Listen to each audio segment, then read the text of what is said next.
Welcome to episode 34 of Thrashcast. My name's Billy, and I'm here with my co-host Jim and Ken. How you guys doing today? Oh, we're doing pretty good. Yeah, it's a great day to talk about metal. All right, Absolutely. cool. Here on election night in the U.S., but of course we're not about politics here. Um, so just want to remind everybody where they can find Thrashcast. So at our website, www.horrormetalsounds.com, and of course our YouTube channel, Horror Metal Sounds at keng.2864. And then just wanted to thank everyone for subscribing to the channel. I mean, when we started this journey, I think we were at about 30 subscribers. And so we're a few times that now we've hit 400 Nice. subscribers. So making some good progress, but of course we want to keep on going. So with that in mind, please going to continue to remind everyone to please subscribe to the channel, like our various podcasts. It all, of course, helps with the algorithm and gets our channel out there some more. So again, much appreciated for everyone who's joined in. Anything you want to add, Ken or Jim? No. I'm just saying keep liking the videos. The likes are going up, views are up. So Yep. pretty good. Cool. Okay, so today's agenda, we of course reveal it at the end of last week's episode, but we're doing some Canadian thrash. So we have Nice. in Hell from 1989. And so this is, I don't know, arguably the best Annihilator album, but we'll see in some of the conversation that comes where it sits. We'll always, as always, have our questions and news coming up. And for top 10 this week, we're doing our top 10 thrash guitarists or thrash guitar duos within a band. So we'll see how that goes. That's a little bit of a different spin. So let's move to what's spinning and news items. Ken, do you want to kick this segment off? Sure. So just a little update to the whole As I Lay Dying debacle. Oh God. So Tim Lambesis has actually released a statement. So he opened his mouth and basically just stated what we already knew, that there's a lot of struggle within the band, and Phil Segroso was pretty much was one of the main guitarists who was the first to walk away from Tim. And so Tim is in the statement, he kind of says like, well, Phil was like, we weren't seeing eye to eye on creativity and on the financial sides of the band. So, well, that's not surprised. So everyone's walked away from the band. He is the only sole member of As I Lay Dying, and the record's coming out on November 15th. So, through storms ahead. So it'll be interesting to see what kind of reception it gets now from critics and fans, because he's it. That's it. There's no band. And at this point, it doesn't sound like he's going to be, I don't know if he's going to be finding replacements or what, but everyone's pretty much said, no, we're done and we're not coming back. So, you know what? I canceled my pre-order and I feel guilty. I feel guilty though, because I like the band and I like the singles that have been released. And I actually, on last week's episode, I made a mistake and said it was coming out last Friday. And I canceled it, but it's only $16 on Amazon, so I think I may still pick it up. I don't know. Well, it's funny because Phil Segroso actually produced the album, and yet he's gone. That's it. Yeah, he's out the door. He's not coming back. So it's kind of sad. But that band's been under so much controversy since 2014, when he went to jail for trying to off his wife. And then he gets out and he reforms the band. They all come back, and they seem like they've ironed out their differences, but nope, it doesn't sound like it hasn't happened, and they're back to square one man. I just think it's funny. It's just it's a really, really funny story when you but and the only other bit of news I had beyond this was I did read that Richie Faulkner has pretty much just come out and said that they have ideas already for a follow-up record to Invincible Shield for Priest. Nice. Well, that's pretty cool. Like, all right, you guys, but I can't see anything being done right now because if they're still on tour and they're pretty much going to be touring, I'm assuming for most of 2025. So I would think this would be a 2026. Well, if they even get into the studio to record, I would think. But well, they also just released that they're touring South America, I yes, think this summer. that's right. And if you look at the shield, it's got the painkiller blade on it. Yes. So it's Shield of Pain tour. They're actually changing it up. So they're doing like, I think it's the 35 year maybe, or what was that, 89, 35 year commemorative for painkiller. So Yeah, that's cool. That should be fun. But yeah. anyways, yeah, that's all I have for this week. I didn't really have anything spinning going on for this week. All right, sounds good. Jim, over to you. Yeah, just a slight little bit of news I read today, which was kind of cool. That Andreas Kisser from Sepultura talked about how apparently the band is invited. I don't know how true it is or if it's going to take place, but I think their last gig is in 2026 in Sao Paulo, Brazil. And I think that's their last touring gig. I could be wrong, but that's what I read. And they've invited Max and Igor to come back and take part. So we'll see. I mean, Max isn't coming back, Jim. What? Max isn't coming back. Yeah, I know. It's funny. Hey, I was going to say that too until Jim mentioned it's kind of a hometown gig. Yeah. So if any, I don't know. I maybe he would do it for the hometown fans. That's I what don't I'm know. thinking. Well, he should. Yeah. Out of respect to his, to the country. Come on. Yeah. Yeah. Otherwise, I was going to say he'll never do it, but I didn't realize the last show's a hometown show, so that makes some sense. So I don't know. It's kind of maybe pie in the sky, but I'm hopeful. I always want to think the glass is somewhat half full. So, but yeah, I mean, and that's what I thought. Like I was looking and I was like, 2026. Wow, they're really going far on this tour, but I would assume they're going everywheres on it. So, they want to say goodbye to their fan base, which is great. And I think that's fine. And, but anyways, we'll see. We'll see what happens. But what I'm spinning this week, I got a couple of things. So I picked up this week the 2 remasters. So there a week ago, I got I got the Time of the Oath. So the remastered, and I just got this. I haven't even opened it. Better Than Raw. So I got the new 2024 remasters. And you know what? I have the other remasters and the originals. So I'm starting to like pile up my Halloween collection, but it's got some great sound to it. And I streamed it before buying it, and I thought it was definitely worth they've got them on sale right now, so you can pick them up for like 17-18 bucks Canadian. So hey, you know what? And they changed a little bit of the album art a little bit, but it's kind of cool. And being a Halloween fan, the other thing I picked up the latest Unleash the Archers CD. And you know what? Phantoma.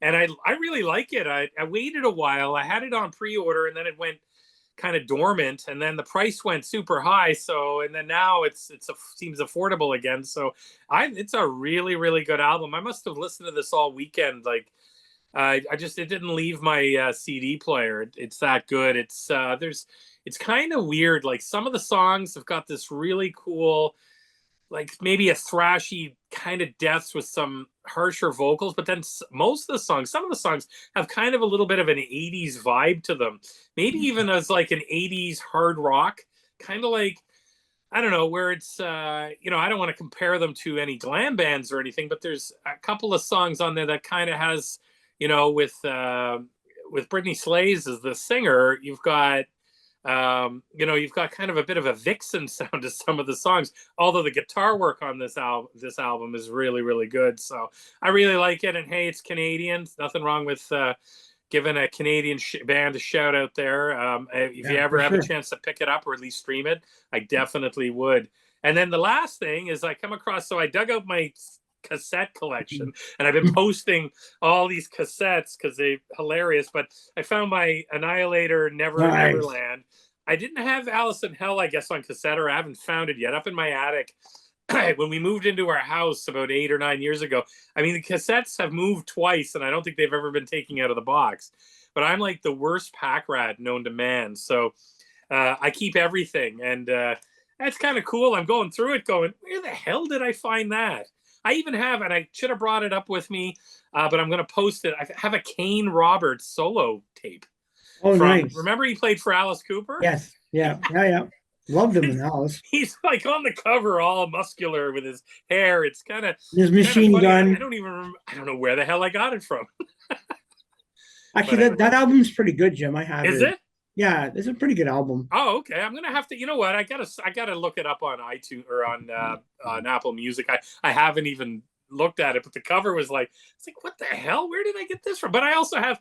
It's funny because in my cassette collection, there's even a copy of Michael Jackson Thriller from the original release, where when I was a kid, I got it the same Christmas as I got Def Leppard Pyromania. So that was kind of cool. Nice. Jim, do you have a cassette player?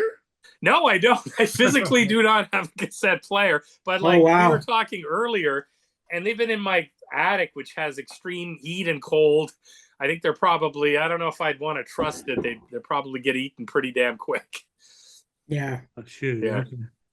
But it would be cool to try anyways. But there's all kinds, like I've got a lot of Bonsai records, like first editions and stuff. And like, you know, the original Killing Is My Business for Megadeth. Cool. And you can see, like, as I post it, it's funny because you can see it's like 80s, 80s, 80s. And then in the 90s, there's nothing hardly because I went to CDs around 1989, 90s. So, but there's going to be more I'm going to post on there. I've came across the first 3 or 4 Death Angel right up to Act 3, the first 3 albums. And I got some Napalm Death in there and some Nuclear Assault. So it's pretty cool. Yeah, the Bonsai stuff is highly collectible. Yeah. People are after that, and it goes for like crazy money. And I also have the one there, hearing aid. Yeah. Oh yeah. Yeah, that one. I looked online, and yeah, like the CD for me to buy a CD is $304 used. Wow. Like, and I want to get it because I mean, there's some really cool tracks on there, you know.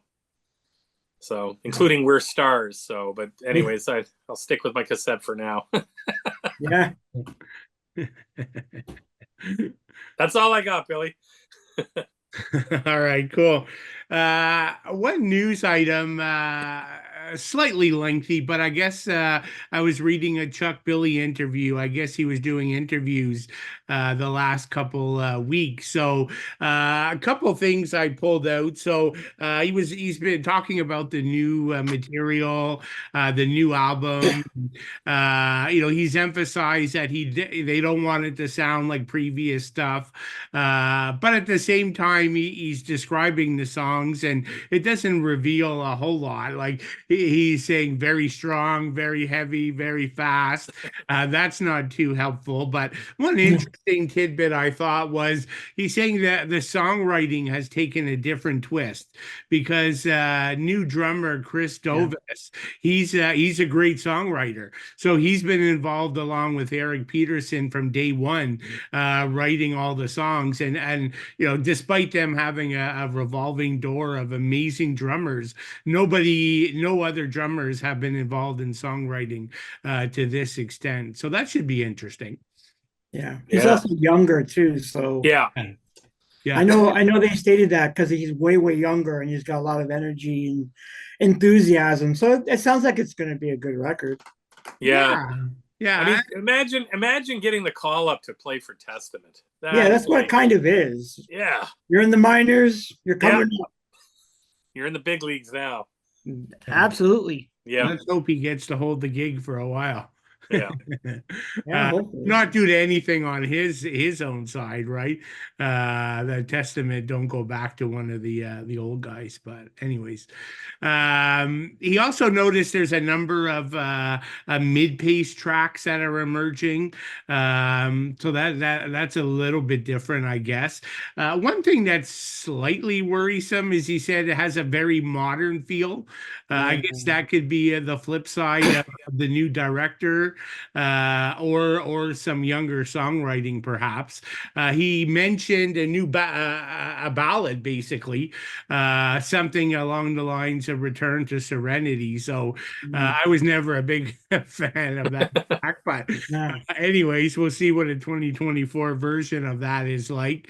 Also mentioned that there's a duet on the album. Didn't say if it was a ballad, but it's with Floor Johansson of Nightwish. Oh, So again, that's pretty different for Testament. So we'll see what comes of that. Like previous albums were done by Andy Sneap, but he's just too occupied with touring Judas Priest.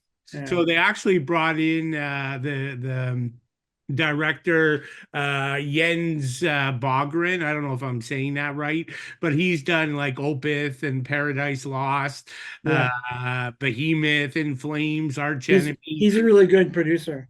Yeah, but again, all bands with a very different sound than Testament. So I think he might be part of the new sound as well, but I don't know. We'll see. And so the expectation, they're waiting for that director to, he's not going to be available until January. So Chuck saying end of Q1 next year, maybe rolling into mid Q2. So we'll see what happens. I mean, it sounds like there's a lot of interesting dynamics at play. So yeah, it doesn't sound like your standard Testament record. Well, you know what though? You know yeah. what, Billy, though? Just I think it might be a good thing because the last couple records have been starting to, yeah, get a little on the boring side. Yeah, yeah. I mean, So I I think, liked them, but I agree that it was getting yeah, a bit repetitive. kind of samey. So maybe it's a good thing, you know. Yeah, it'll be interesting to hear if there's like a duet or something with Floor Jansen. I mean, Nightwish's latest album, I did not like it, but I normally do like what they put out. It's just I found it kind of like, I don't know, score from a Disney movie. It felt like, but I think maybe, and you know what, with that producer, I think maybe the production will be a bit more modern. But I think Chuck will definitely keep his eye on the thrash ball here and hopefully bring us, maybe something a little more modern. But and I'm kind of interested to hear what Floor Jansen will bring to the album. That's going to be pretty cool. Yeah, I mean, it's one track. Yeah. Chuck described it as a beautiful song. Uh-oh. So again, you don't normally hear Okay. Testament songs described as beautiful. Beautiful songs. But again, who knows? So, Chuck, but I agree with you, Ken. Like a change doesn't hurt, I guess. Yeah. It's good to make a change, right? Like, Yeah. I mean, Titans was a pretty good album. I liked it. But I'm just saying, like, I found like you start going back into that certain mold, and then you start, I don't know. I just noticed the last few have been kind of samey, so I'm up for a change. Yeah. So we'll see how it goes. It sounds like we still got a couple months for that to come out. In terms of what's spinning, nothing brand new, but I tend to spin like new vinyl that I pick up.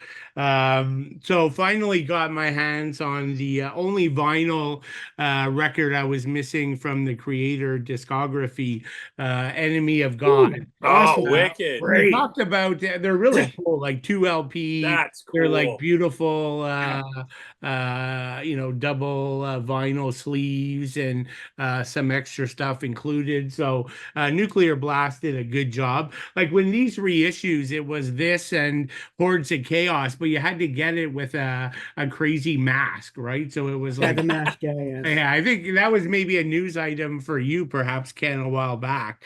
It was, it was, yes. Yeah, I thought so. But yeah, so finally you can get those two on vinyl. So that's really cool. And I like this album. It's a good mix of the old and the new. Not quite as melodic as the newest stuff, but a little bit thrashy, a little bit more old school as well. And then so is that a repress? Yeah, it's a repress. Yeah. Oh, the cover looks fantastic. Man, you know what? I think I've got all these CDs, but maybe I should switch to vinyl because man, it looks so much better. As long as you play it, but even like something like the records are really cool too. That's cool. Yeah. Right. Like, like the logos and the band picks on the records. And so, yeah, I mean, nowadays they do a good job, but yeah, I mean, as long as you play them, right? They're a lot more expensive than a CD. So yeah. Uh, you could get 2 CDs for the price of one these days. Well, Darcy Six Strings Live, he did a review of that when they came out, the both releases. Yeah. Oh yeah. So Yeah. he went over both, like the original and the repressing, and he was talking about the covers, and he did a really good job on that. Yeah. I remember, and he said the mask was like really a Yeah, sticky in that video. yeah, he wasn't a fan of the mask. No. Okay. One thing that was cool now that we're talking about the mask, really quick. Yeah. I saw somebody that a friend of mine on Instagram. He went on this tour. He did the creator meet and greet. Oh, So yeah. he showed up wearing that mask, Cool. and the bands loved it. He had each band member sign the Ah, mask, Oh, cool. and while he was wearing it too, his buddy was taking pictures wicked. of it. So it made quite the scene. And then just last item, really quick, something that's been out. Jim and I have talked about it. We've each done reviews on it, but it's been a struggle to get in Canada on vinyl. But Oh, finally got a copy. Woo! Again, special shout out to the Montreal record store, Lenoy, Nice. who I've been Yeah. buying everything through. I send them an email, tell them I can't get this, and they hunt it down. And their prices are incredibly affordable. nice. Nice. So yeah, I can't recommend those guys enough. Again, that's Lenoy's, and they do free shipping for over $100 orders. Wow. And what they do is they just keep them for me, right? Like if I only order 2 records and it's like $70, they put them aside, and when I order the next one, they'll ship them for free. Nice. Good. That's a good one. So that's cool. And I'm not being paid for this, this in any way. I'm just like, I love that store. I mean, their customer service is spectacular. I got to Cool. check them out. And even this, right? Like it was sticking to the thing, but Thanks, Billy. they put a personal little hand note on every order. Thanks, Billy. Just again, and just all these little touches when you're a small business make a difference. I'm sure you're Absolutely. one of their better customers, Billy. So I for sure I would see that. Like you're one of their better customers. Yeah. Yeah. Well, yeah, no, it's good. I appreciate them. Okay, cool. So let's move on to the Canadian thrash. I guess we could call them legends, Annihilator. So I'll do a quick bio. I mean, most people know of them, but Canadian thrash band. I mean, Jeff Waters is the guy, a guitarist, and at some points vocalist as well. He founded a band in 1984. He's the only original member. It's been a constant rotation of band members, vocalists. I'm not going to mention them all. It'll be a whole podcast. One thing that's interesting, I would have thought that this title would go to Voivod, but no. That Annihilator is the biggest Canadian selling heavy metal band of all time. Mm-hmm. This album, Annihilator, has sold apparently 1 million copies Nice. worldwide to date, and their whole catalog has done 3 million. So that's pretty interesting, I thought. Yeah, and for Roadrunner Records is where this debuted. It's their all-time best-selling debut album in the history of the label. So that's kind of cool as well. But 17 albums, so they've been around a while. 1989 with the album we're going to talk about today. Jeff kind of, I don't know, a year or 2 years ago, he basically announced the end of Annihilator. No more studio albums. He sold the rights to all the albums to Germany's Ear Music, and said he would do a couple shows here or there, but never has. But I know, Jim, you participated in the live stream performance. Yeah. So I remember reading your review there. That was pretty cool. Yeah. That was awesome. Yeah. So I don't know, maybe they've opted to do that instead of going out there, but I'd still love to see them one last Me time too. at a big festival or something. Oh man, it would be great I know it never would happen, but it would be so cool if they could tour Canada. And I know we've talked about this before, and you guys both have talked about it, where they're so popular. That album and even Never Neverland was so popular in like the Europe. UK and all through Europe. I mean, they have a huge following there. Yeah, no, like I walk around the European Metal Fest and everybody has an Annihilator patch. Nice. That's So cool. yeah, that's pretty cool. So Yeah. that kind of leads into some of the questions that we'll talk about. So speaking of revolving door of musicians, let's go to the vocalists. So we got Jeff himself. We got Randy Rampage, Coburn Farr, Joe Como, Dave Patton. So there's been multiple singers. Yeah. Just wanted to get your view. Like, who's your favorite Annihilator singer? So Ken, let's start with you. For me, it'll always be Dave Patton. Hmm. Now, I mean, I would put Randy ahead, but Randy only has 2 albums under his belt. Yeah. Randy's a great singer. There's no question. None of these singers can ever reach like the levels of what Randy could do on 2 albums. But I like Dave because I think Dave was very versatile. He could screech, he could sing, he could do death. Like he had a really good range as a vocalist. Mind you, he had the longest tenure out of all the vocalists. Yeah. And I like those sections of albums that they came out in the 2000s. I thought a lot of them were really good and really inventive. And so for me, I always kind of like Dave. I always thought he was a really good singer. If I had to rank, if I rank any of them, it's hard to rank. Who would you Yeah. put? I don't know. For me, Jeff would be the worst for me. I can't Yeah. stand his. I think he's an awful vocalist. I'm not a fan. I'm just not a fan of his vocals. But I mean, I would have like Dave first, Randy second, Coben third, and then Joe Como would be fourth, and then Jeff would be in the last position for me. I also don't mind the 2 Joe Como albums. I think they're pretty solid. I don't mind him at all as a vocalist.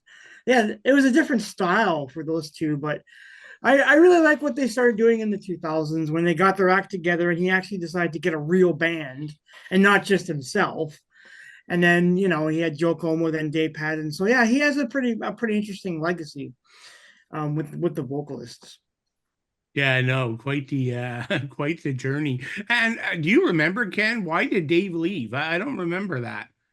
I He didn't get was fired, did he? reading. No, Dave left on his own accord. Okay. From my understanding, he was just getting tired of the touring because they were doing a lot of touring at that time, and he was just getting a little tired of it. And he kind of also said that he did everything he could accomplish in Annihilator with the vocals. Hmm. So he decided it was time for him to move on, which is too bad because I really liked him as a vocalist, and he gave him some stability when he was in the band. That's the reason why I think I gravitated towards Annihilator a lot during that period because they were very stable. They had good guitarists. They had not just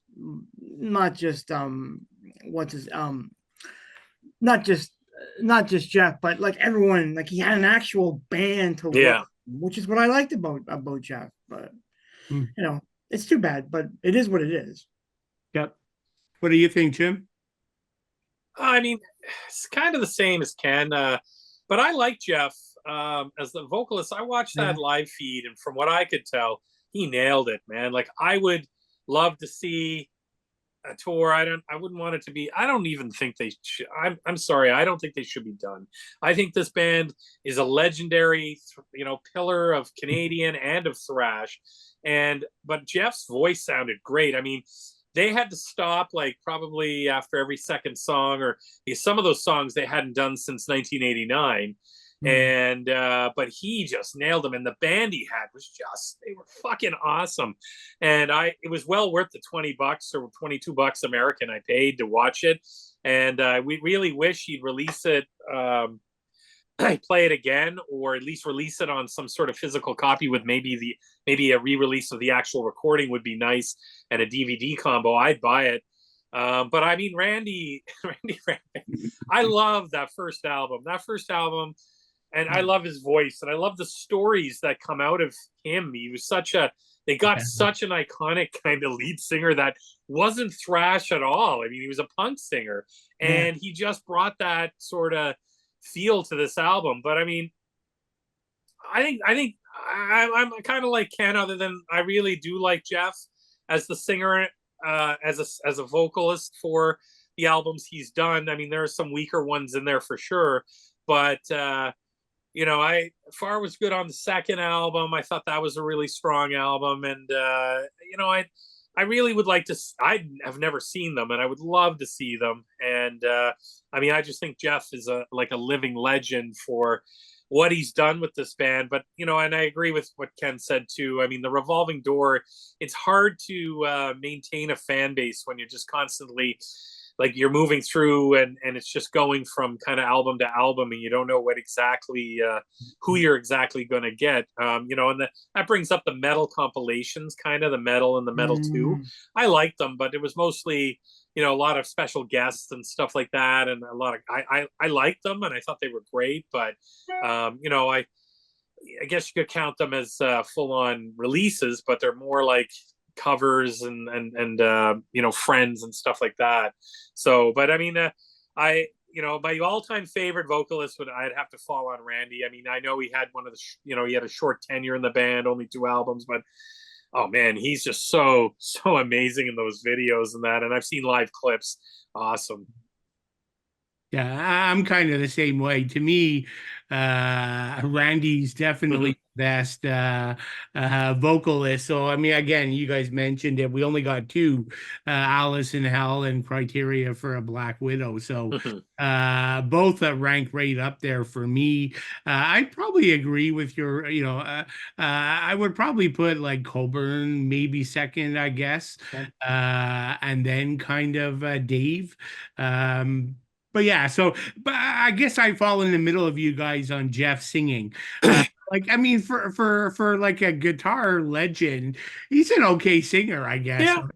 I mean, he shouldn't be able to pull off singing for a band. But that being said, I'm not a big fan of his singing either.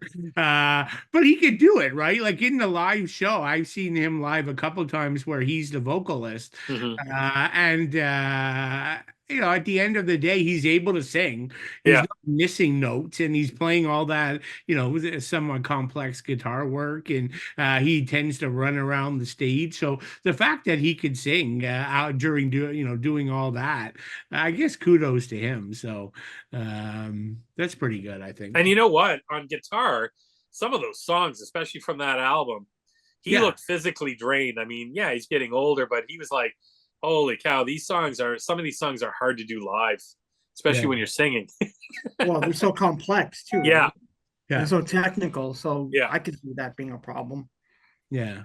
Like I remember when he announced kind of no more recording, and he was taking a break, and it was all part of where he sold the catalog to Ear Music, and so he was doing interviews with them. Like his wish was to come back to do a few one-off European festivals with Coburn Farr and actually do the Never Neverland album in full. Was kind of what he really wanted to do, but I guess that's never materialized, unfortunately.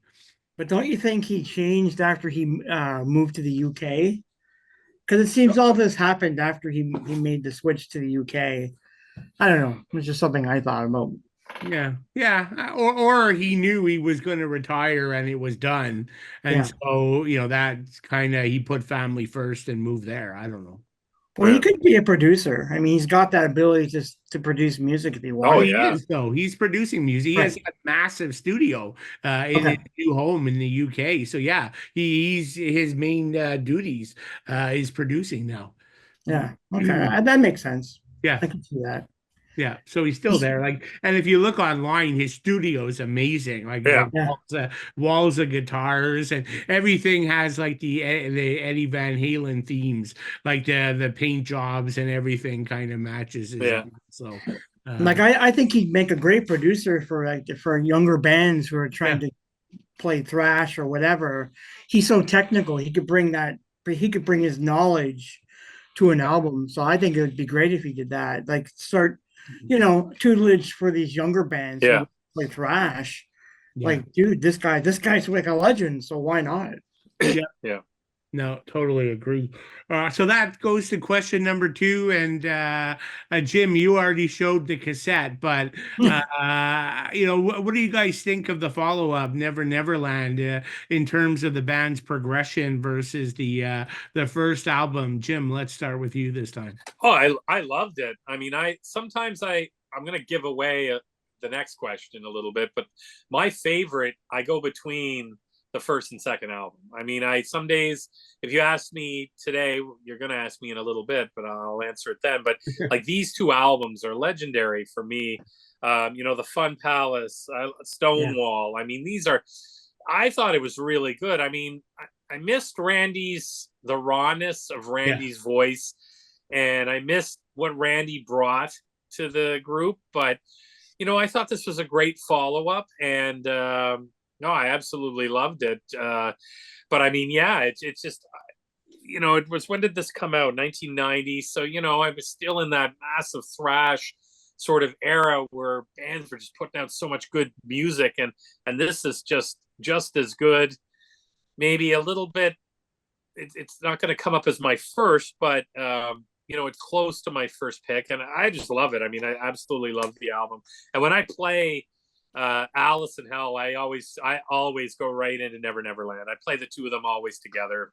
If I'm listening to like a few hours of music at a time, I never play just one or the other. It's always both of them. Cool. Ken? Yeah, I mean, I would agree. It is a really good follow-up. I mean, the only one hitch to me is Crack Dinner.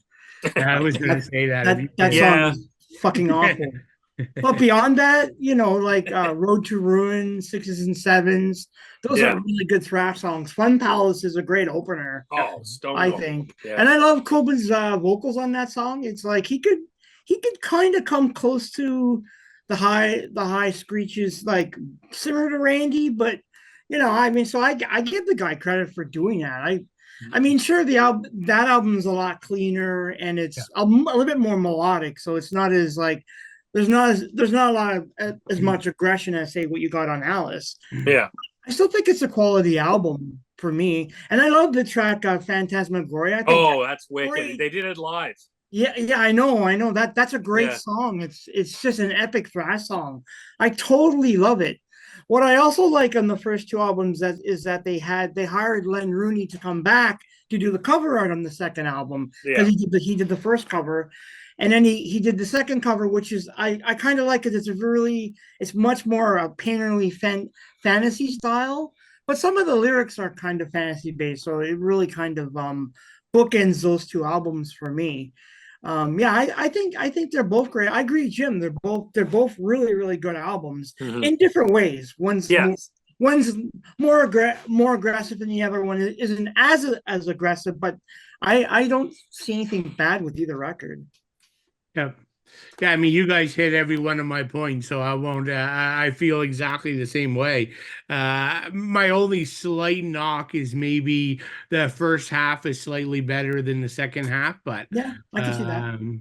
Anyways, no album's perfect. No. Okay, so the third question I have for you guys. So, I mean, Jeff obviously known first and foremost for his guitar playing. So what do you think of his guitar style relative to his peers? Ken, I'll start with you.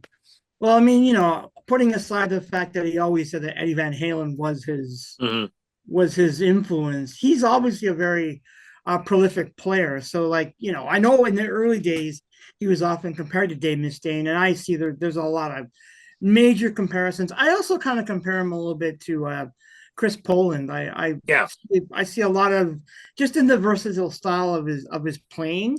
He's very technical. And he has a lot of range. So, I mean, I've always liked his work, which is one of the reasons why I always thought that Megadeth pursued him in the early days. Because I think, wasn't it before Chris Poland that they actually tried to get, or was it after Poland that they tried to get Jeff? I got it all mixed up. Like, and then at one point I thought it was Jeff trying to go there, but you could be right. I just always read that. I don't know. Like, I was confused. Like, I've read a couple stories, and I don't know which one's right. Yeah, because the couple that I read was that Dave wanted him to come to the band. I don't know. I mean, you could be right though. I mean, it's hard to say. Dave has his own versions of events, I guess, from the past. But I don't think he would have worked. To be honest, I don't think Megadeth would have worked for him because they're just too like they would be butting heads. I can guarantee you.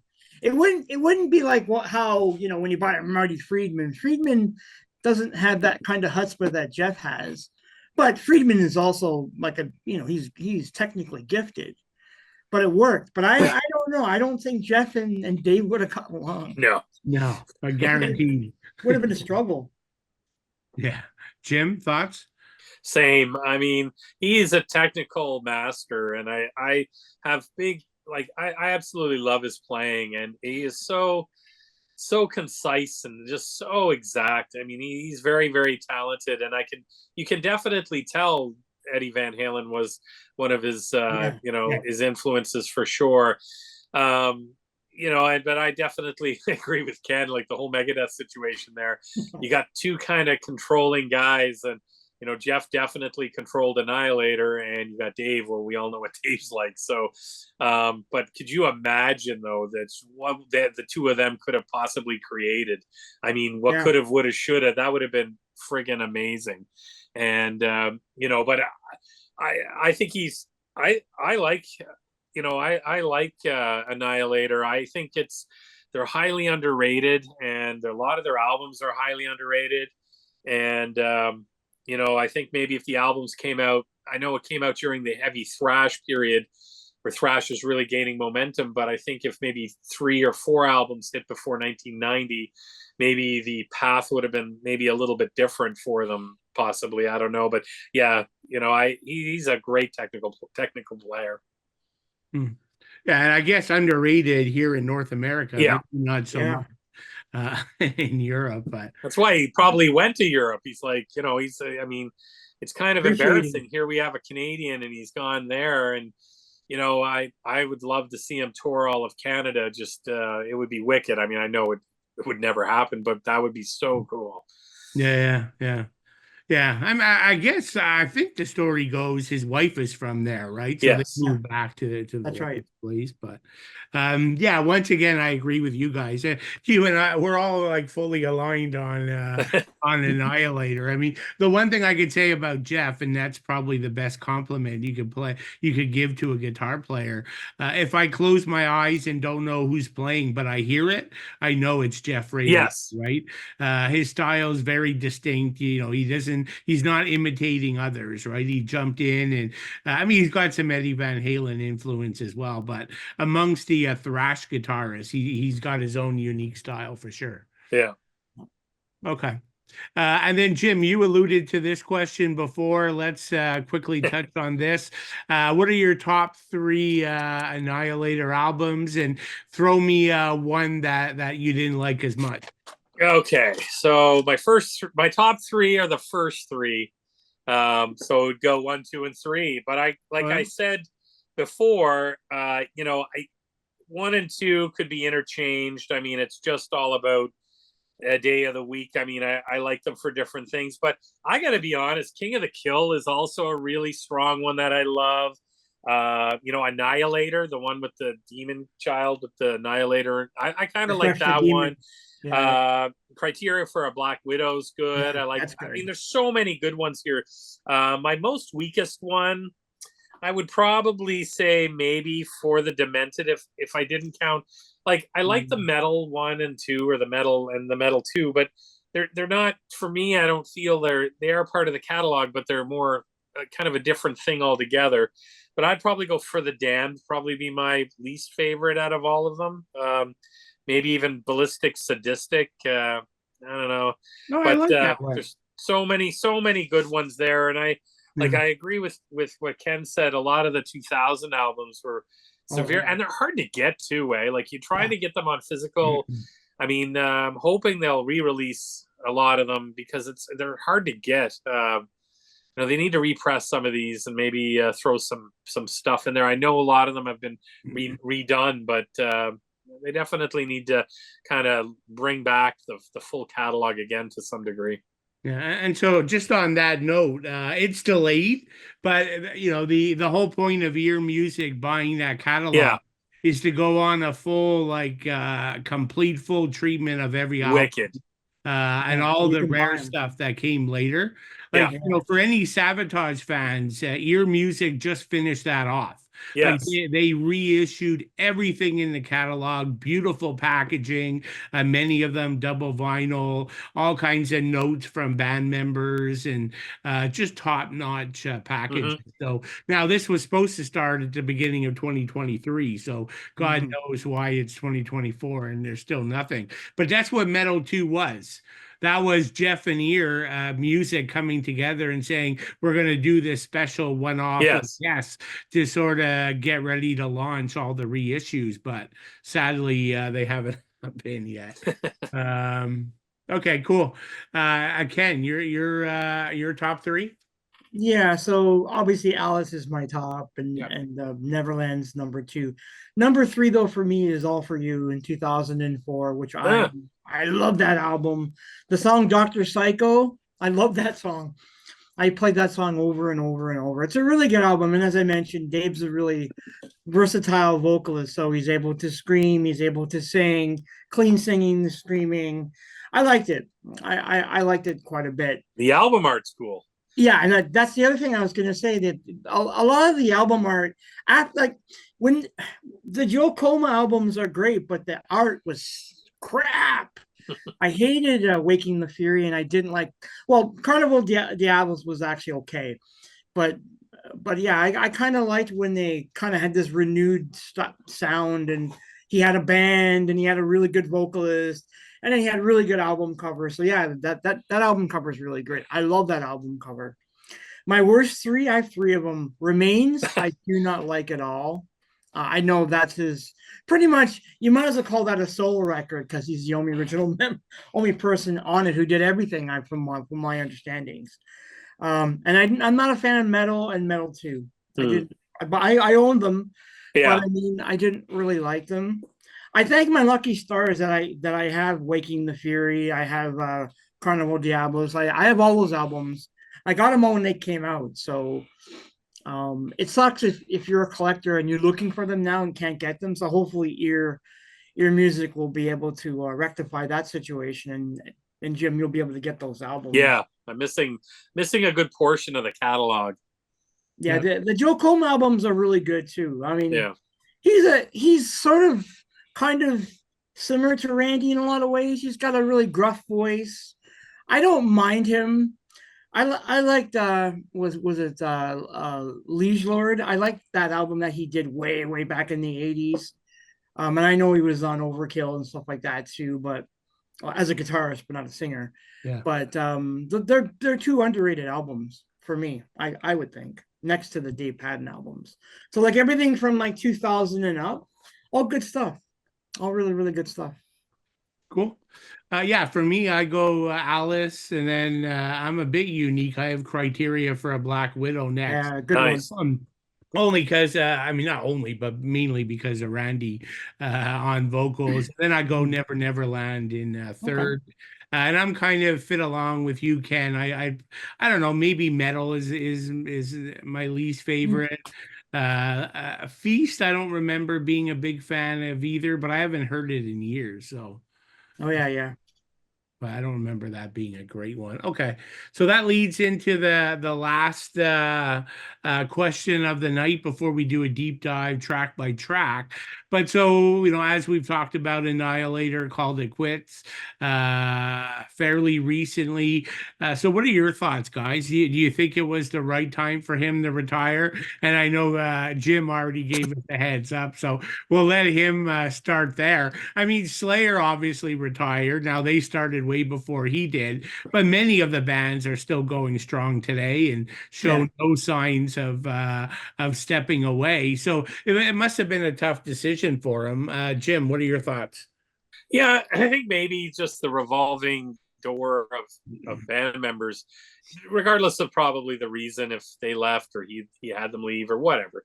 I think, probably 17 albums in, he might have had enough, but there's such a renewed interest in metal right now, and like I would love to know the numbers on his live stream, how he did worldwide, if he did really well. It was phenomenal. It was well priced, and he sounded friggin' great, and the band he had was really good. So I would pay $150 to go see him at here in Nova Scotia. So here, Jeff, if you're listening, $150 towards your plane ticket. Come on down. But honestly, I would pay. That would be wicked. And I mean, even to see that album live was cool. But threw in some of the hits off the second album too, which was great. And but it sounded so good. I mean, I know in a live, it was live, but still in the studio.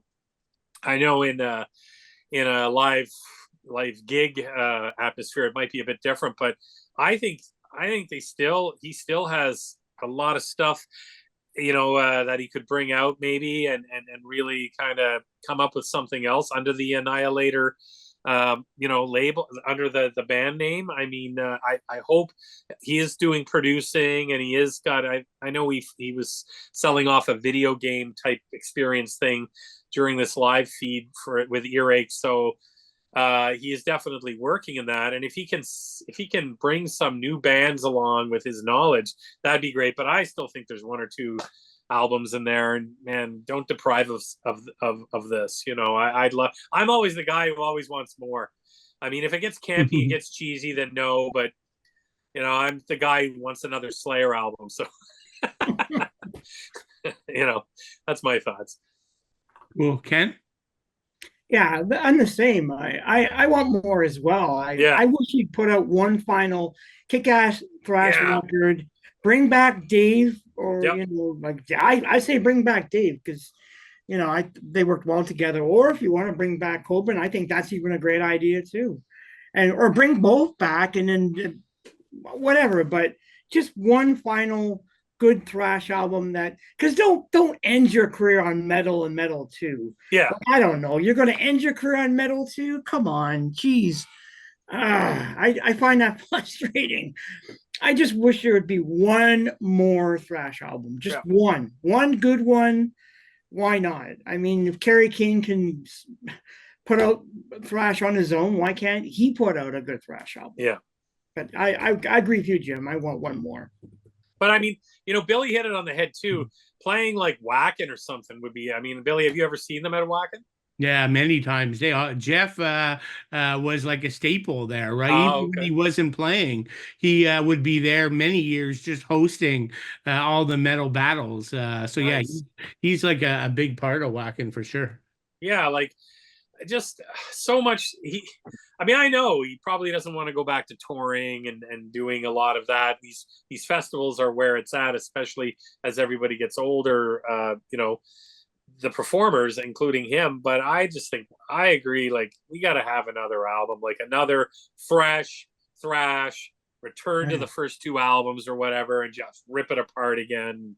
I think that would be a better swan song than Metal 2. Yeah, that's my opinion. Yeah, I agree. Yeah. Yeah, it's interesting. Yeah, I kind of agree with you. I mean, I'd obviously like to see more. I never viewed Metal 2 as the way he went out, though. No. I viewed, what was the last one? Ballistic Sadistic. Which I actually thought was fairly strong. I thought it was one of the stronger ones of the last few he did. And I remember, in his eyes, I think he feels he went out with a strong thrash album.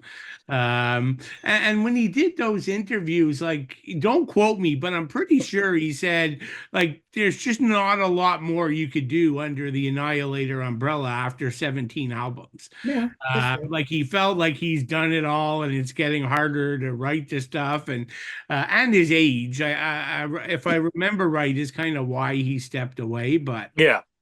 I don't know. I mean, I guess I'd rather see that than somebody stick around way too long and kind of overdo it. So, like David Lee Roth. Metal, I don't know. Like most bands that could still stay. I mean, look at we talk about Violence that are still around off of the street cred of the first album, Yeah. right? Yeah, Still touring. and what just the vocalist. I mean, God. Yeah, just the vocalist. So yeah, I don't know, but that's a good point, Billy, because like you don't want it to like look at David Lee Roth's latest stuff that comes out. It's kind of cartoonish and very just he's a shell of what he, in my mind.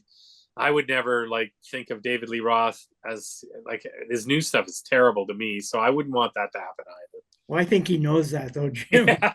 I think he's well aware that he's a clown these days. Yeah, true. And then I was going to ask you, Ken, anything you want to add on the artwork, but I think you already tackled it, right? Yeah, the artist is Len Rooney. He did the first two albums for them. What He else was did like he a do? little. Anything? Sorry. Did he do anything else big? Yeah, he did one other thrash band from BC that he did. Yeah, that's the album cover right there. Called they were called The Salt. They're kind of like a heavy power metal band. They have one album out. You can listen to it on YouTube. So I actually gave that a spin this week just because I was curious. I like that it? cover too. It's very the Assault cover is very almost like somewhere in time Iron Maiden because it's got this robot that's hiding behind a corner and the streets are complete in chaos and mess. So it's kind of a neat cover. I don't mind it, but he's like a long time illustrator and digital graphic designer and creator. He still does that to this day, but he's only did the three albums that I know of. So, cool. They're all three great albums. I Yeah. love all three albums that he did. All right, sounds good. So this album, Alice in Hell, we'll do our track by track. But I think it kind of interesting. I don't know how well known this is, but if you've got like an early version of the album, it kind of gives credit to Anthony Brian Greenham as guitarist and Wayne Darley as bassist. Neither of them actually appear on the album. That's right. That was like a record label error. They did join on later, but that was too late. The only thing Wayne, the bass player, did do backing vocals that made the final cut. So I guess technically he's on here. But so you got Jeff on guitar and bass doing double duty here. He wrote the lyrics. Randy Rampage on vocals and Ray Hartman on drums. So yeah, 3-man show, I guess, really. Actually, no, it's actually 4, Billy, when you consider that he co-wrote majority of the lyrics with John Bates, the former singer who started out back in 84, 85 before he left. Yeah. I find interesting. That's where our thinking always deviates. I never consider the songwriter a key band member, but I know that's unique to me. So he's on like at least 6, I believe 6 of the six songs he's actually co-wrote with Jeff. Yeah, but not the music. He writes. No. I know. I was just saying like the lyrics are all done with John Bates. That's all. Yeah. No, that's fair. Fair comment. Okay, so that track number 1, Crystal Ann. Ken, why don't we start with you on this track? Yeah, it's pretty basic. I mean, it's just like an instrumental acoustic opening, kind of haunting guitar intro. I kind of like it. Subtle. It's a nice way to start things off. It's a trope. I mean, Metallica is pretty much the band that kind of started all that trend of like opening an album with like an acoustic kind of short little instrumental. So they do a good job of it. I like it. It's kind of classy sounding, and it's it's great. It shows off his versatility as a musician for sure. So it's pretty solid. Yeah, no, I sounds like I might like it a little more than you, but I enjoy it, and I think it's like an essential opening to Alice in Hell. Alice in Hell doesn't feel right without that Crystal Ann opening. But I also think Jeff musically, although I'll agree it's a trope for sure, but I do think Jeff elevates it. Right, this is sort of in the classical music style for guitar. It's a little bit more sophisticated than the average intro, I think. I think he does a good job with it. But Jim, what do you think? Yeah, I kind of compare it, liken it like I've brought this up many times, like the Hellion and Electric Eye and Priest. Nobody really listens to Electric Eye without the Hellion, and that's how I feel about Alice in Hell and Crystal Ann. Great instrumental. I like how it leads it up.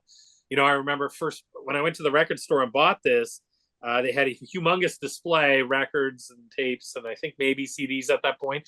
But it was just huge. And I remember they had the big cutout of the album cover, and that was pretty cool. And I remember buying it, like, who are these guys? And I remember when I first put it on, I was like, oh, this is deep. And then it rips into the thrash, thrash masterpiece of an album. But yeah, I think it's a great way to start off and a great little teaser. And now being older, I mean, it's a nice little technical classical. It's fun. I love it. And I always, like you said, I play it with Alice in Hell. Always. I always started off, boom, and that's part of the song for me. Yeah. Cool. Well, we're all aligned there. So, Jim, while I got you into the famous track Alice in Hell, this is so cool because when this came out in '89, I was 18 years old. So I just love the fact that intro is so recognizable and it's iconic. It just, the guitar work is just, I mean, I can keep raving, but I love it how at like 120 the song gets into, like, the vocals cut in at 139, so like it's a good jog of just kind of playing some really cool riffs and just getting into it. And I mean, this is a masterpiece of a song, one of my favorites. I spoiler alert, there's no songs on this album I dislike. And seeing them do it live in the end of August, early September there in the studio was just so cool. And Jeff's voice was really, really good on it. And it's just, I mean, this is one of their mainstay songs. They're probably their one of their most famous singles and songs that they have. I believe, was it released as a single? I believe it was. It was a music video, I think. Yeah, a music video, and it was on MTV, so it was a music video. Yeah. So, I mean, it's amazing, an amazing song. And it sums up, I think, this song. I mean, the whole album's great, but this song, and there's another couple of songs on there I'll rave about too more so, is that this gives you the Annihilator story. This is what the band's all about. And it's this young band that's just, pretty much starting out with their first real debut release, and boom, they're just going for the throat right away. And I love that. But they throw the nod back to some classical stuff, and there's a lot of time changes in the song. It's just really, it's a technical song for, and I think it's great. I love it. Absolutely love it. Yeah. Ken? Yeah, this song like has a really 80s horror vibe to it. Now, obviously, like a lot of there's like a lot of cryptic symbolism with the lyrics, but it's all about like shifting from innocence to nightmare. And to use Alice, she's like, it's, to me, I see like a lot of Nightmare on Elm Street in this, because like Alice is like, she's dreading this presence that's lurking in the shadows, and it's gripping her in fear. I love it. I think that's so great, and the song just. You're right. It just has this like classy kind of sound to it, and it's great. I mean, the opening is pretty iconic. And Randy, I think this is his best vocals on the album for me. This song in particular, because the way he emphasizes Alice in Hell, I love it. It's just he himself is just, I don't know. When I hear this song, I think Freddy Krueger. Just from his approach, just like that gruff voice he has all throughout the song. I think it's a great song. I think obviously they were aware of music and movies, and this has it all. But it's probably the best song on the album, really. Yeah, no, I would agree. And I would even maybe argue the best song in the entire discography. But I haven't given a lot of thought to that. But like, I wouldn't be surprised if that's the way it came out. But yeah, I agree, right? So the song is just such a well-written song. You guys have hit on the tempo changes. Like, it'll go fast, it'll slow down. There'll be like, some great Jeff guitar work.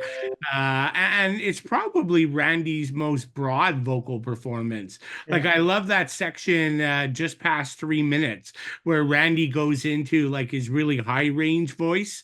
And it kind of has like and it keeps going. He goes one step higher. Mm-hmm. 3 times. It has like a bit of a sabotage, like rock opera feel all of a sudden with him doing that. But then you also get his gruffy attack, right? Like especially the beginning when he first starts singing, he's so menacing in his voice, right? It matches the tone of the song perfectly. I remember reading once that Randy described. Do you think this is valid? I mean, there's pieces of it that his vocal maybe not as good as these two, but as a combination of Rob Halford and Dave Mustaine. Do you Yeah, guys think there's something to that? I think Yeah, so. The high, I I, guess they mean highs and lows. Yeah. I get a bit of Zetro some in his voice because Zetro's kind of nasally, and he can be a little bit nasally at times too. Yeah, but Like so is the next song we're Mustaine. going to talk about, I find there's a lot of Zetro in it in the style. Hmm. Yeah, I never thought of that, but yeah, that's interesting. Yeah, a great chorus in this thing, and wow, like the Jeff's solos are just outstanding, right? Yeah. Fantastic stuff. So, yeah, no doubt, all three of us are in agreement there. That brings us to the third track, "Welcome to Your Death," also known as WTYD. Ken, can you share your thoughts here? Yeah, of course. Yeah, this is another really good song. Like the whole lyrics are talking about more mortality. So it explores a lot of themes of death and mortality and mortality and the unknown. I love all that. But just like at the start, like there's a really commanding chug Yeah. at the start. It's so great. It's heavy. It's hard hitting. And then Randy, like I said, I at times I almost swear there's a little bit of Zetro, and just the nastiness of the way he approaches the song. I think it's great. And then there's that nice slowdown at the 133 mark is kind of cool. And then the guitars pick up, and then there's a crunching chug again. And I love that crunching chug because it's pretty much all throughout the song. Yeah. So it's like I can see where it's so heavy. It's a great song. Yeah. No, well said. What are your thoughts, Jim?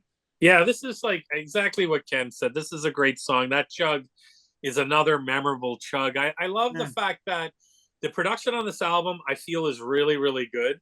But I get the feeling that Randy would walk in, throw his leather jacket on the table, and just start singing, kind of like a gruffer, dirty. Just I love that. It's just so cool. But it's not like this isn't at all like a crossover album. So you've got him doing this thrash thing, and it's just I think it sounds natural to him. I like his vocals on this song as well. Yeah. Yep. Yeah, no, I agree with that as well. Yeah, I think it's the momentum just is going to keep building here for a bit. It's a great guitar oriented track. Everything from like some great guitar chugging to Jeff's like intricate playing. I don't think there's as many like tempo changes as Allison. So it's a little bit more straightforward. But again, Randy sort of like "Welcome to Your Death" scream in the chorus. He does that a couple of times. That's really cool. He's a bit lower, where a couple of times in Allison he goes a bit higher. But that's cool. And one thing we haven't hit on here, neither of you guys mentioned it, but like for a debut album, how good the production is on this. I mean, it's near perfect, right? Yep. Like it's also 1989, so they learned a lot from like Metallica and stuff. But I mean, it's no Kill 'Em All, right? It has like a production level that most of the older bands don't have. Oh yeah, for a debut album. But again, that's to be expected, I guess. So many years later, as producers learn what works and doesn't work. But yeah, I love the sound of the record, right? Like the vocals are perfect. Like, and again, Jeff being one of the main songwriters, and it's his band, you would think the guitars would be maybe overbearing, but not at all. Everything fits perfectly, and the bass is like sounds great on the record, and Jeff does a lot of the bass work, so that's pretty cool. But yeah, everything's just perfect, and I also love how, like, in this track, and Jeff does it quite a bit, but like a 140, he throws in like this little, like, beautiful guitar interlude for very brief, but it just mixes it up. Like, it's really cool. Jeff's good at that. And then at the end, that extended Randy scream is not. So yeah, I mean, we're well, I guess two songs in, but two very strong, two very strong songs, I think. So next, number 4, Wicked Mystic. Jim, let's go to you. Yeah, another great continuation of the album. I love, this is another cool song, and it's leading up to one of my favorites, but the guitar intro in this is really good. And again, a different, but still a really memorable chug to this song. And I think that's what this whole song kind of has a vein, besides the vocals. I find the guitar work, and I mean, there's a lot of good drum and bass on it too, but I find the guitar work through each song changes a little bit, but still has the same elements of the album, if that makes sense. It's not like repetitive, but it has the makeup of the song.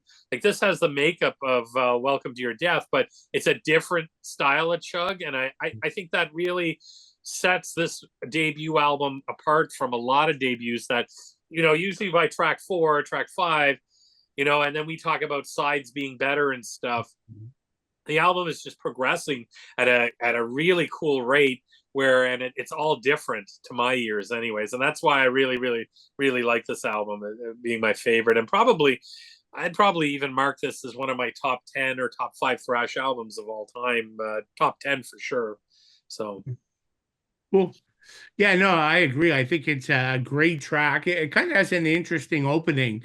It kind of opens with that heavy riff, but then Jeff goes into kind of like an immediate kind of solo, which is different than what he's done on the previous songs. And then there's that part, like just past a minute, where they've got like the big thrash chug. And again, I was talking about this before, but Jeff, like, all of a sudden, for 1 or 2 seconds, he slows down and does this like little classical note. Again, all these little touches are so cool. The thing has a great, a catchy chorus. I think I kind of like it, and I love Jeff's solo just past the 2-minute mark. It's just off the charts, really. So yeah, I think it's just great. Like, love the song. Ken, anything you want to add? Yeah, it's like it's got the same kind of crunch as track 3. And you're right, Billy, the solo is really good. Like, it really grabs you by the by your collar and just literally hauls you through the room. That's how good it is. I also like the song too, because the Wicked Mystic, I like it because it's like lyrically they're kind of talking about demons and this dark entity that's like throughout history is preying upon the weak-minded, and those who are like holy people. So I think it's kind of cool. It's a really good song. I like that kind of horror vibe that I kind of, the horror fantasy vibe I get out of it. So I think it's a good song as well. It's not a bad song, and it's perfectly placed on the album, I think. Yeah. Cool. Okay, so that brings us to track number 5, Burns Like a Buzzsaw Blade. Yeah. And Ken, we'll start with you on this one. Yeah, I love this song. Yeah, this song is so great. I mean, yeah, okay, so we'll address the elephant in the room. The lyrics are very cheesy, of course. Yeah, I think so. And I think, and we'll mention the podcast, but the other podcast that the three of us are on talking about this album, when I got to this to talk about the song, I pretty much just said, yeah, this is like a total cheese song. But hearing it again, I actually like it a lot more. I've grown to appreciate it listening to it over the week. And I like the lyrics. It's all about like this unrestrained lust and passion, and the idea of the buzzsaw blade symbolizes the idea of the burning feeling you get from a buzzsaw blade. So it's kind of interesting how they kind of tie this kind of S&M trope into the song. But I think it's great. I love the way that Randy sings like the buzzsaw blade, and I love it. And the chorus is great. So he's really good. He's really good here. And then the riffs just soar all the way through. There's a really quick tempo, which I kind of like. And oh, his the best part is the kind of the orgasmic kind of scream that they sort of ad lib at the end of the song. They throw it in. It's kind of funny, but I don't know. The song has grown on me. I'll be honest. Cool. But you didn't like it when you at the beginning, or? No, it's not that I didn't like it, but when I remember hearing it before, I just thought it was a little cheesy with the lyrics. Hmm. But I'm saying like it's kind of grown on me a lot more since I've kind of come to appreciate the song a lot more and what they're trying to, I guess, achieve in it. Is what I'm saying. Cool. Jim, what are your thoughts? Yeah, this is one of my favorites on the album. I mean, it's kind of more of an anthemic song, but yeah, the lyrics are pretty funny. It's kind of I always envisioned it like burns like a buzzsaw blade. I always get this vision, and especially knowing the lyrics of Blackie Lawless with his saw codpiece. Yes. You know what I mean? So Yeah. that's what kind of brings it in. But I mean, here you got a really cool drum intro. So, but I mean, again, it's got another killer guitar solo, and it's just this is a great track, perfect spot on the album, and I like it. But yeah, I agree with Ken. The lyrics are pretty kind of cheesy, but hey, it was 1989, and we all were cheesy. Yeah, I guess that's fair. Yeah, I kind of agree with you guys. Although, if I'm honest, probably, I mean, I don't think there's a weak track on the album. No, This might be my least favorite. Really? That's why I was asking you, Ken, if you originally didn't like it. I was hoping. I've always liked it. But again, I like it, but yeah, I just something's got to come in last, I guess, and Sure. this kind of did for me. But yeah, I mean, you guys kind of hit on everything, and nothing really I'd add other than it kind of does a good job mixing up the track so far, right? This one's a little bit more mid-pace, so it kind of gives a good mix to the album. But yeah, I mean, overall, no complaints from me. So that'll bring us to Word Salad, track number 6. Jim, what are your thoughts? Yeah, it's a good track. I mean, we were looking at, I think this is the longest track on the album. So 5.5 minutes. So, 5.5 or something. They get to walk around a bit. I find this one, if you're gonna maybe a little bit more punky than the other ones, there's a little bit of a punk vibe for me, but definitely not a full-on crossover vibe. I love it how the song goes and then kind of it slows down again to more of an ominous guitar tone. I really like that. It's pretty cool. No, it's a great track. I mean, the album continues along just so strong, and this is again too, like when I play this album, I play it from front to back all the time. I never skip anything. I always go through it, and that's how I go with that. But no, this song's another great one. Yeah, no, yeah, this is and so for me, I think musically this one really shines, right? Like at the 3-minute mark, it's the best part of the song. It's just complete shred fest, right? Yeah. Jeff lets loose for like at least a minute, maybe a minute and a half, and then there's some great like technical jazzy like guitar riffs, and even the bass lines come get intertwined with that whole big musical section at the end. But I do agree with you as well, Jim.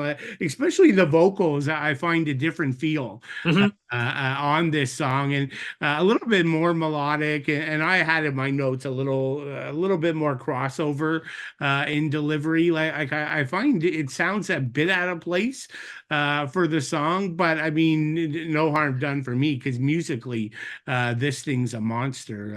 I'm a big fan of it. Ken, what would you add? Yeah, I'm the same. I'm the same. Well, I think the production is really good here. Yeah, because it really shows you how, like, advanced. the melody and the riffs, the sharp riffs, the chug. Like, I just love how the production of the song brings all that out to me. So it's really, really good on the ears. I mean, yeah, the slowdown's cool. The fluffy acoustic part that comes up, and then you get that the actual lyrics to the song. The idea of the word salad is an expression used when crazy people are trying to talk and it's just all jumbled words.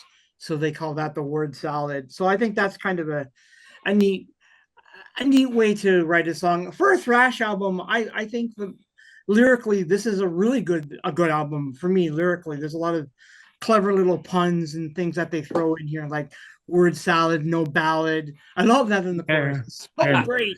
That little pun that they just throw in there. So yeah, I mean, this is a great song, and I agree with you, Billy. After 3 minutes, the song just goes, it erupts, and it doesn't stop. It's a Yeah. really musically it's a really strong song for Yeah. sure. I agree. And do you guys notice, and Ken, since you know the lyrics, I don't notice it, Ty, like in one or two places, there's background noise in this Yeah. track that kind of sounds like a schoolyard, maybe, or I never knew what that was. Do you know? I think it's Like, it sounds like kids, like, kinda, but I don't think it's kids. no? I think it's like the chatter you would get in it is in it because basically the In lyrics your head, yeah. right in your head, but Okay. the lyrics set up the scenario that he's in an insane asylum and he's, as Jim just said, he's trapped in his own mind. So a Mhm. lot of this is so I think what you're hearing is what he's hearing in his mind. Right. Okay. I Yeah. think that's what I think you're getting. At Okay. least that's how I interpret it. Well, I mean that makes more sense. To me, I always hear like a schoolyard with kids playing, but I mean, it could be it your could be, logic makes more sense. I don't but know. I just think interpreting what's going on because yeah, he's trapped in his own mind. He's in an insane asylum, and he's trying to dealing with that. So Okay. No, makes sense to me. All right, so that brings us to track number 7. Largely an instrumental, I'll say. Mhm. yeah, Schizos are Never Alone, parts 1 and 2. Ken, why don't you begin? yeah, this is interesting. I like how there's like two sections to the Yeah. song. It's unusual for like I guess there's a kind of some vocals in the background, but they're like muffled and they're supposed to sound like crazy people talking because that's the whole Mhm. point of the song is that it's about, your psychological struggle and you're fighting voices in your head. So it's an interesting. I like the opening. The first part of the song is great because the opening has that kind of chaotic guitar and it just blitzes and it's great. And then you get the tempo is so adrenaline fueled. I love it. It starts off really well. And Yeah. then that's when you get Randy's vocals in the background, like this. I guess it's like harsh growling. I don't know. It's hard to really make out what he's saying, Yeah, but I like kind you're of like saying it. schizos are never Are alone. never Right, alone. Is right. that over But and there's over also Yeah. some other little Oh, background is there? bits that they layer in where it's like I don't know grunts or growls, which I find kind of interesting. And then you get it stops and then it picks up again and you get Yeah. the natural conclusion to the song. And then that's where you hear a lot of like Randy saying, schizos are not alone. I think it's great. It's an unusual song, but it's kind of cool. Yeah, no, I agree. And I never really understood like why not just do 2 tracks? Yeah. Mhm. Part 1 and part 2. Like I always find it weird that it stops and just goes in. But if anything, it could even just be one song. They kind of fit Yep. together in a way. But this also has really good bass work too. Yeah. Jeff does a good job on the bass side. So yeah, I think it's a strong instrumental. Has lots of cool tempo changes, but like also a lot of the parts are just really thrashy, aggressive parts, which you might not expect from Jeff. Like you'd think he'd try to really do some guitar wizard type stuff here, but sometimes he just thrashes out within this instrumental. So yeah, I think it's a great one. Jim, what are your thoughts? Oh yeah, I think it's a chaotic song. I think Yeah. that's what I like about it because it ties in with the song before it for me because I got the feeling we were going into more of a mental kind of awareness slash and I like it. I mean, it was so cool and he had said that song, you know, is hard to do live. Like it's just I mean, he looked bushed after it. and they were just like, oh yeah, and then they took like a 2-minute little break, but it was pretty cool. And I think it's, yeah, to hit on what you said, good bass in there. It's really good drum track too. I like the chaoticness, and I like the fact they didn't make it into 2 songs. I like the fact they kind of kept it, and then they just kind of slow it down, kind of stop it, and then go on. But it makes for like something different, because a lot of bands would have just labeled, broke this into two parts, like two separate songs. And I like the fact that they didn't do that. It kind of makes it a little bit different, and I think it's, it's a cool track, and I love where it is on the album. This album, and again, the production on it's great, but I find it like a nice chaotic feel to it, and that's what, the name Schizos, that's exactly what it probably is like. So it's a great, I love that. Cool. So Jim, well, you're still up here for track number 8. And what do we, how do we pronounce this? Lygia. Or Lygia? Yeah. They grow in post story. Oh, okay, cool. Jim? Oh, this is another, like, this, just when you think this album can't get any better, you throw on Lygia, and I think this was another one they hadn't done since the original tour. And it's, again, another hard song to play live. I mean, they were wiped after this, and they were just like, oh, some of these songs, like, we're glad we're doing this, but man, it's just the heavy riffing in this, and just I absolutely love it. It's 447 of just, just combined thrash and aggression, and it just feels like the album's not letting up at all. And it's a great track, one of my favorite tracks on the album. Yeah, no, well said. Ken? Yeah, I agree, Jim. It's probably my second favorite song on the album for me. Obviously, because I know the Lygia story while I've read it. It's a short story. And I like how, like, for me, like, I think the music really reflects the idea of the song, because technically it's about this dude. He gets married. He's got the love of his life. She unexpectedly comes down with this illness and dies. So the guy's a wreck. His whole life is like he's down in the dumps. Miraculously, he meets another woman who he falls in love with. They get married, and then she fucking dies from the same illness that his first wife did. But what happens is his first wife resurrects herself and haunts him. So the whole point of the story is it in his mind, or is he actually seeing this as an apparition? Wow. Such a great song. So I love how they musically, they kind of applied it. So some of these like really crunchy riffs in the song are great. The tempo is like hyper intense.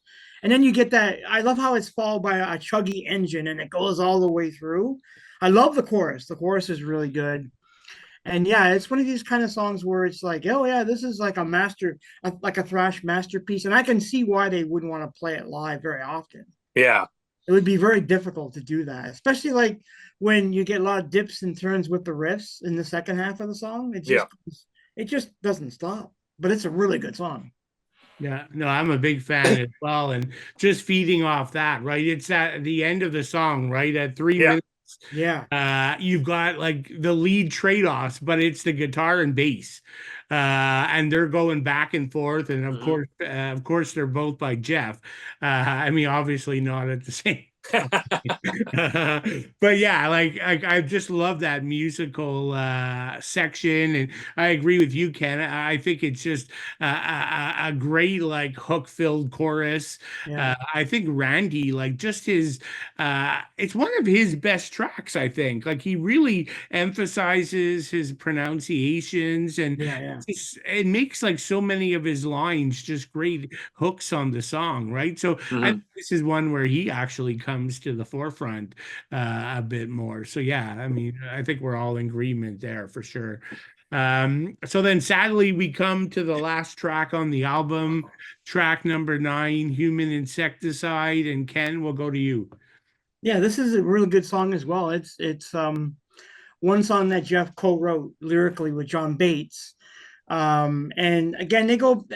The one thing I know we said this on the last podcast we did on this album, where Jeff loves the idea of, like, I guess, being like in a mental ward, because this song is also in the same situation where there's a guy, he's in an asylum and he's seeing these menacing creatures and he's going after them. So he imagines himself to become an exterminator to go after them. So it's funny in that regards, but the music really accentuates the lyrics. So like you get that commanding chug right from the get-go, then there's an unrelenting tempo. This is like total pure thrasher for me. And I just love how the chorus is like retaliate, decapitate. Mm-hmm. I love to see them bleed. Annihilate, I'm a human insecticide. That's so great. It's such a great song. But yeah, I think this is a really good way to end the album. Mm-hmm. For me, for human insecticide. I like it. Yeah, no, I'm a big fan of this one, and I'm sure Jim's going to agree, and Ken, you hit it. But yeah, just a perfect way to end the album. And I think just the placement of all the tracks has been exceptional. Oh. Like where to put the instrumental, and throw in some slightly different deviations in songwriting to mix things up, but staying true to the guitar focus and just a thrash focus. But yeah, and then you mentioned the chorus. Like I really like the chorus here. This probably felt like the most like old school thrash chorus on the entire album. So yeah, I really like that. And this is another one where the bass playing is quite good. Jeff's mixing it in really well with all the other instruments. And then kind of the ending, like he it goes back and forth with the heavy guitar chugs, and Jeff's got his like whammy bar guitar sections going. So yeah, another great song, great way to end it. Jim, I'm gonna gamble that you agree on this one.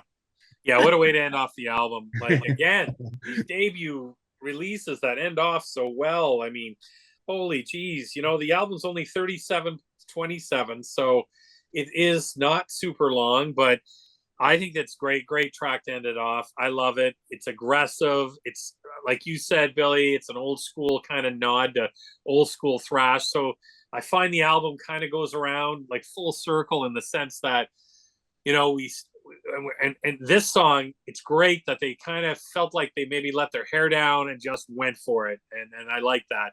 It's a great track. I love it. One of my favorites on the album. Cool. And yeah, I guess my only minor other complaint would be it's only 37 minutes long, right? We could have, I mean, Jeff had been writing this for a couple years. Surely there must have been another song somewhere. Mm-hmm. Yeah, but you know what? I never, I wasn't conscious at the time. It worked for me. Yeah. No, I don't know. I never really go, it's really short, like Rain and Blood kind of thing. It kind of worked. I don't know. It worked from beginning to end. Well, I think the key to a debut is not sticking around with too much. Like All Killer is way better than any filler. So, and this album doesn't have any of that on there. It's not bloated, is what you're saying. Yeah, although I would like 2 more songs, but I'm just being, and then I'd be complaining if they weren't that good.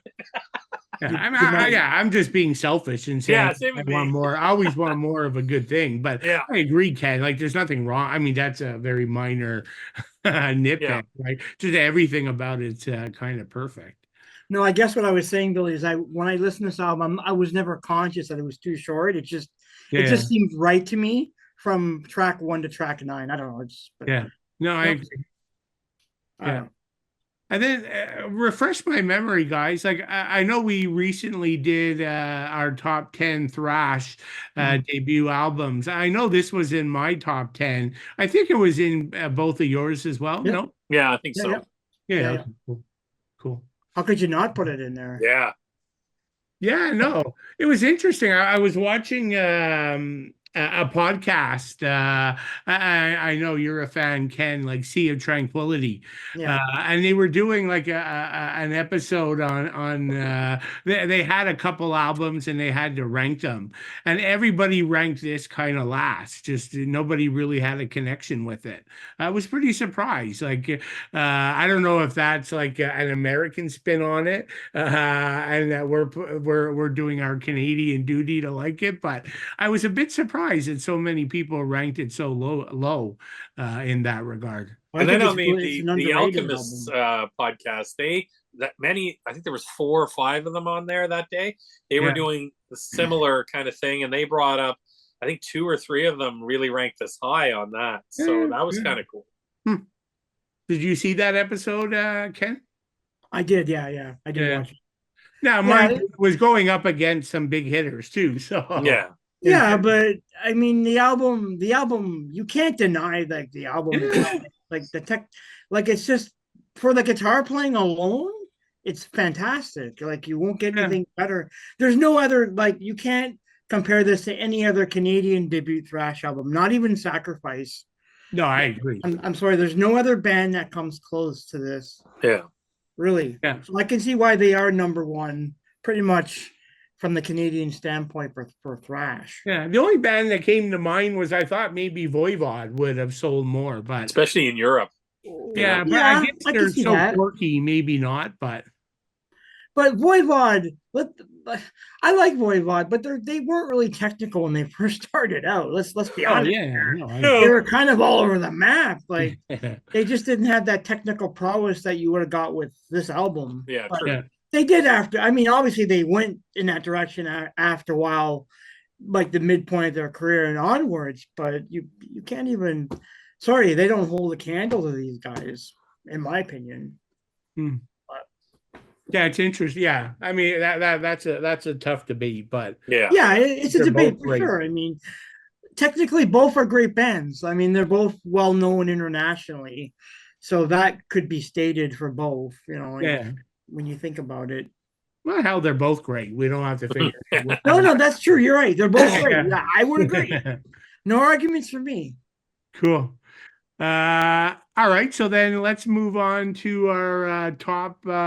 We each got a list of 10 thrash guitarists. I mean, obviously, no rules here. If 1 or 2 is not pure thrash, that's okay. And I'm probably saying that because I have 1 or 2. I stuck to the template. But it's pretty close. I mean, they're definitely part thrash. So, who wants to kick this off? I mean, and it could be guitar duo or just guitarist, however you want to do it. Well, I'll go first. Okay, Ken. So again, number 10, I have Joel Grind from Toxic Holocaust. Now, I have him on my list because I think he's very creative. I mean, probably not as technically gifted as say Jeff Waters, but I admire the fact that when he started this band, it was just him. He's a one-man band where he did everything. He played bass, he played guitar, and I think he even played drums at the start. So I have him on my list. I have all their albums. I really like his style. I think he's improved as a guitarist from the first few where they're just kind of like more punky thrash. Now he's kind of gotten more into like kind of Sodom kind of style thrash, or it's more maybe black thrash. But I like it. I think he deserves a nod. And at number 9, I don't know. I had them both. I could have went the 1, but I did put like Jeff Hanneman and Kerry King on my list. I mean, they're both technically gifted guitar players. I think Jeff is the better of the 2 for me, but you can't deny anything that they did in Slayer. Like those, like it's just they're brilliant. 2 brilliant guitar players who write well together too. So that makes it even better, like lyrically and musically. So you can't get a better pair than that. And then number 8, I have Dave Mustaine. Of course, you can't have a list without Megadeth. I mean, he is like next to Jeff Waters, one of the most gifted guitar players out there for thrash. You know, so he, it goes without saying. Number 7, I have Testament. So I went Alex Skolnick and Eric Peterson because I think Peterson is really, maybe not in the earlier years, but is definitely come into his own in the last 15 to 20 years. So, I mean, he's right up there with Alex. The 2 of them work well together. So, I mean, you can't go wrong with anything they've done. Number 6, I have Destruction. So Mike Sifringer, long time member of the band. Unfortunately, he's no longer there, but I've always liked his playing. I always liked his style. He's always in your face. And I love every Destruction album pretty much. So they're on my list. Number 5, I have Lee Altus. Now, I could have went Gary Holt, but I like Lee Altus a little bit more because I think he's a bit more versatile. I mean, he's played in Heathen, he's played in Exodus. He was even in Die Krupp, which, if you don't know, is like an industrial metal band. And it's great. Like he really did a lot of interesting things in that band. So I've always appreciated Lee. I think he's brought a lot to Exodus, like the modern sound. So I mean, he's not Rick Hunholt, but I think he's been a good replacement for Rick. Number four, it's like again another duel: Kirk Hammett and James Hetfield. You can't, these guys are great. They're what more can you say about Metallica? Number three, I put Jeff Waters from Annihilator on there because I think he's, you can't have a list without his name on it. I'm sorry, you just can't. Number two, I went with Shadows Fall, so I went with John Donay and Matthew Bachan. I'll always talk about Shadows Fall. I absolutely love that band. I totally love that band. Yeah, they're one of my favorite bands. I just love the fact that again, there's so much versatility with the guitar playing, and these two trade off really well together. They went from like death to thrash, like they can do it all, and I don't think I really don't think they get enough love. I'm serious. We have to do an episode on those guys at one point, just so people can hear and know this band, because I don't think a lot of people do know much about them. And number one, I'm gonna go with Anthrax. So I went with Dan Spitz and Scotty. And for me, this is the soundtrack of my youth growing up. I love their style of playing. I just love the punk influences. There's some quirky songs. There's some really heavy songs. I just think Dan Spitz was so integral to early Anthrax. It's kind of a shame that he decided to become a watchmaker, but it is what it is. But yeah, that's my list. He got the time. You got the time. That's right. That's the time. Jim. All right, No, Jim. Yeah, we got many that are the same as I had a feeling. And yeah, I think number 10, I went with have some duplicates. Yeah, I went with Lee Altus as 10.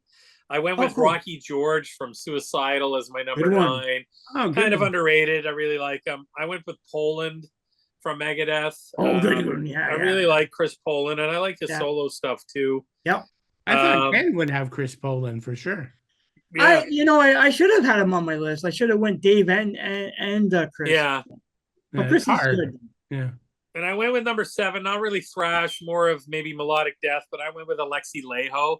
And I did that out of, because, obviously he's passed, but he was on, I think, Metal 2, I believe, or Metal 1. He was on one of them as a guest.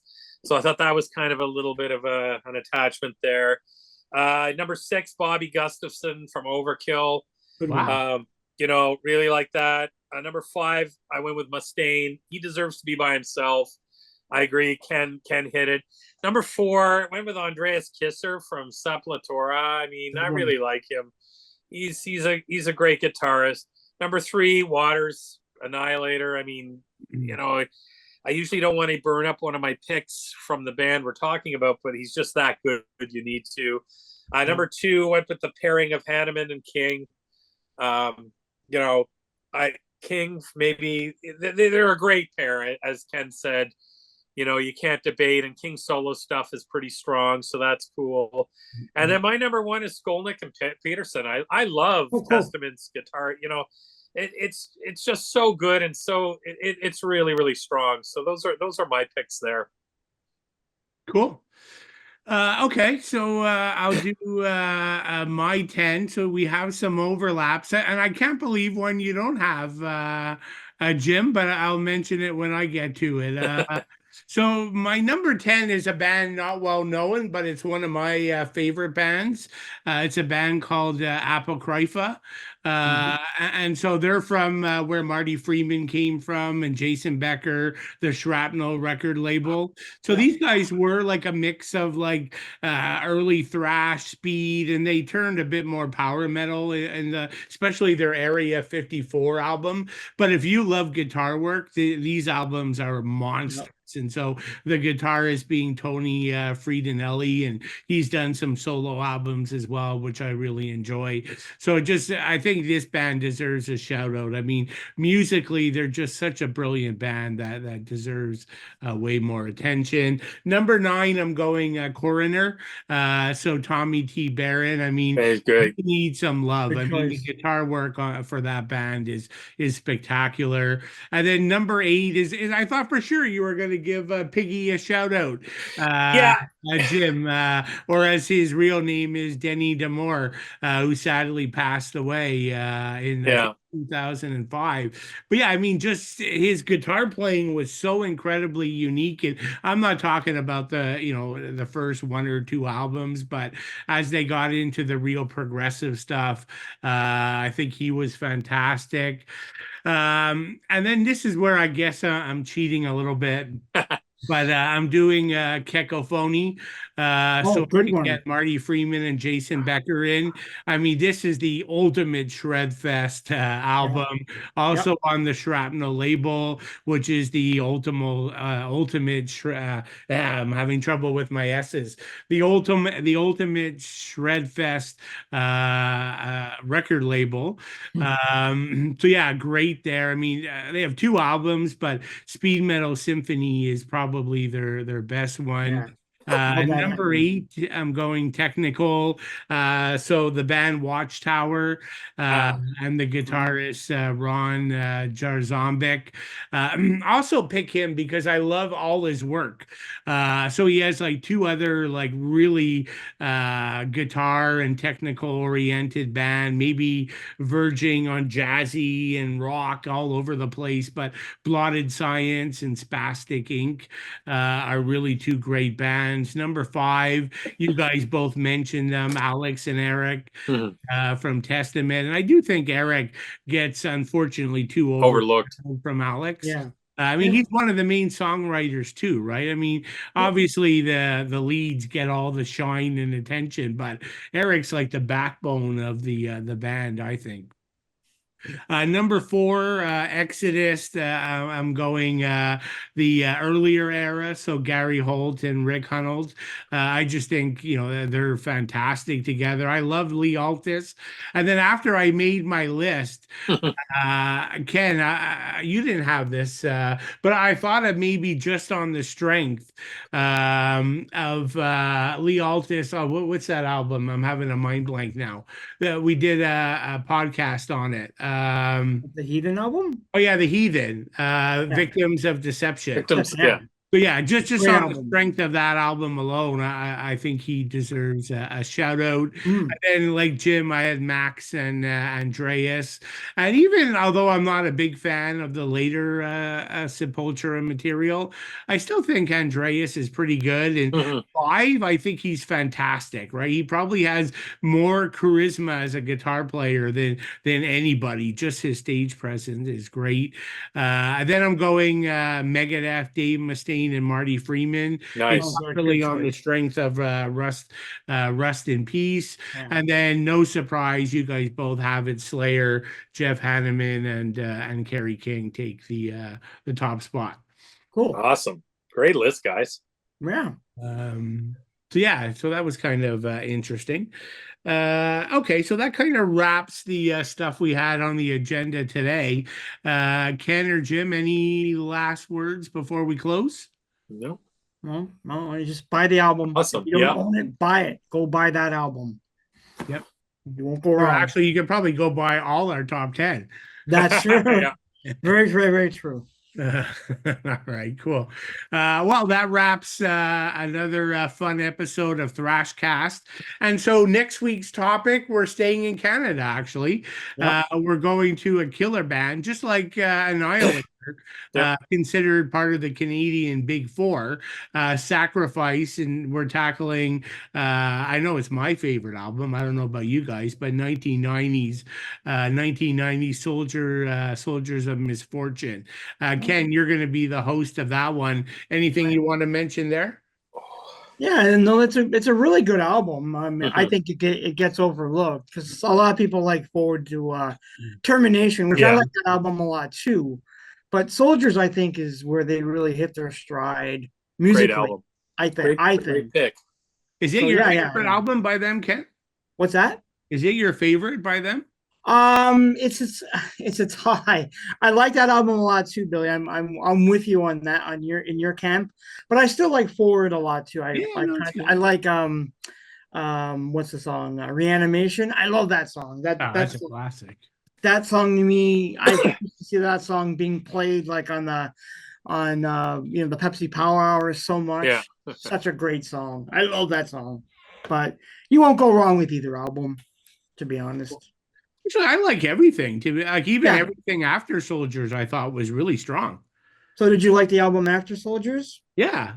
Was that Okay. the ones I condemn, or No, that's the one no, that what what's the was name? after Soldiers again? Um shoot. I can't God, the remember. memory starts to go in your I 50s.